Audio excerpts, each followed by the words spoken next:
this is your one. You always take this one. I wish That's so nice. you know why they gave me a mouse? Mouse bites. I have a fresh shake. Fresh juice. It's a perfect way to start the day at Jack's Bagels. And this one going. Well, when it goes like that, it's perfect, yeah? I'll have beef and salad. Is it good? So, people who are in PE need to go to Jack's Bagels. Take on the jug as well. But look at this thing. Yo, it's filled, big. Enjoy.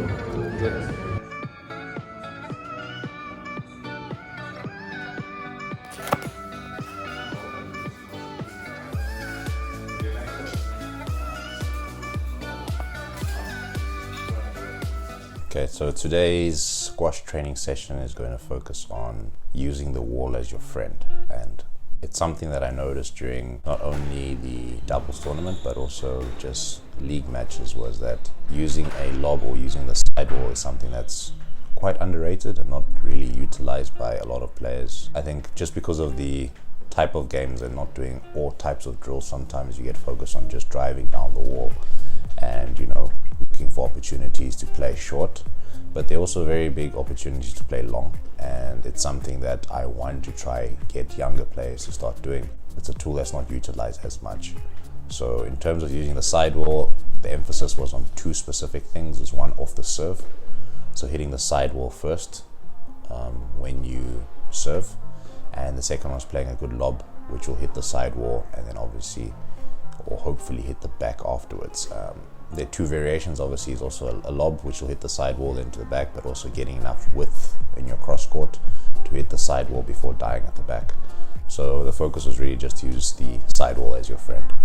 Or the other thing that is quite important is if you're going to use the sidewall, you're playing the ball that gives you opportunity to dominate the tee.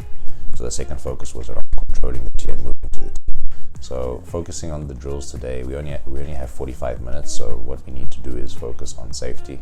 So we've got a younger player today, making sure that she has her safety glasses on. It's something, if you are under the age of 18, you need to wear your safety glasses when you're playing squash.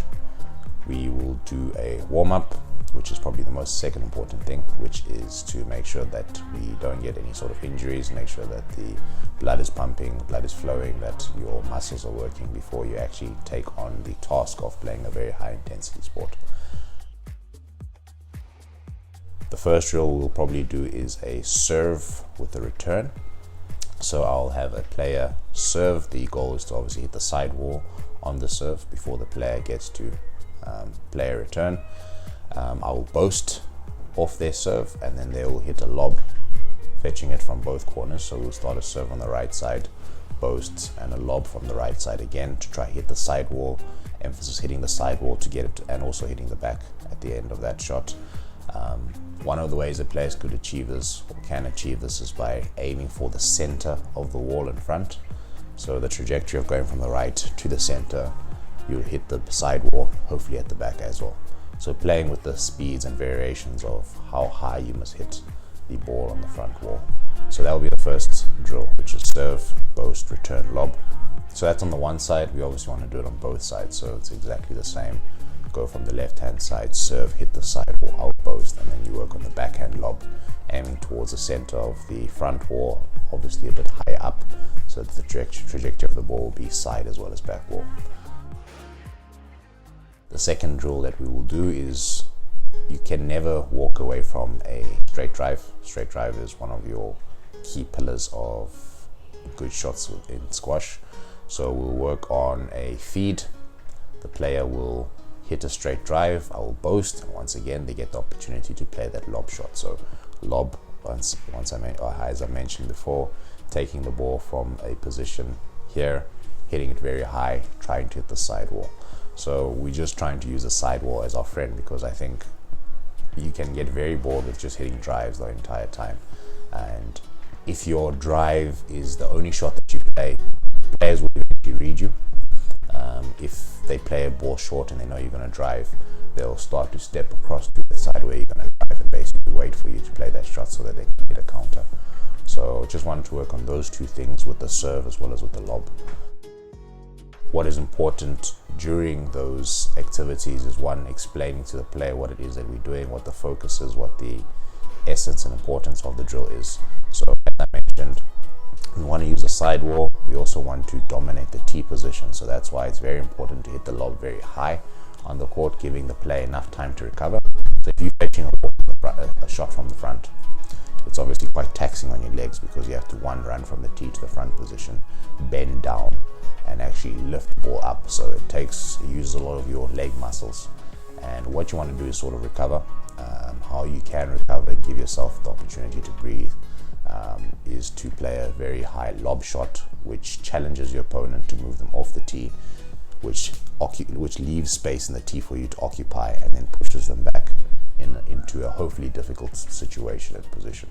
So that's something that's quite important for younger players, I feel, to learn. Maybe something that's not utilized by a lot of younger players, and it's not even utilized by a lot of senior players. Some of the pros are really good with their lob shots, and if you can get it right, it's almost a subtle guaranteed winner, especially if you've got a player which sort of really pushes high in the tee position, to give yourself some space and some time to recover, and also hopefully win a shot is to play a great lob shot that they can't reach, and also gives you opportunity to set them or put them in a position where they are not in control, and gives you the opportunity to sort of put the pressure back on them. So that was the focus. We did those drills, forehand and backhand, and then we want to give the player the opportunity. So I have Imola as well as Jess. So we want to give the players the opportunity to use what they've learned in a game situation. So we play games to 5 at first, just to sort of get back the rhythm of playing normal shots. So in the games of 5, we'll do a condition game where we can only play on the forehand side, so the front 2 blocks, or the 2 blocks being front forehand as well as back forehand. We'll play games to 5, only playing on that side, so that you can at least establish the drive again, and then the cross-court lob or the cross-court options become options and not your bread and butter. Then we'll do the same on the backhand, only playing on the backhand channel, so front left, front right, or front left, back left. Sides will play games of 5 just to sort of get back into the normal rhythm of playing drive, and then I will give them the opportunity to play games to 11, so that they can use the variations they've learned. So you set everything up with the drive, and once you have a very good shot on the drive, you hope that the opponent returns a weak boast, and with that weak boast, trying to see if you can use the lob shots to take control of the tee, and also put your opponent in a difficult position by hitting the sidewall. So just an opportunity to not only play the one type of shot because we're practicing it, but also knowing when to play it and setting it up with the normal variations or the normal setup, and then going for the variation when they have the opportunity to, or when they feel confident to do that.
gonna be on there.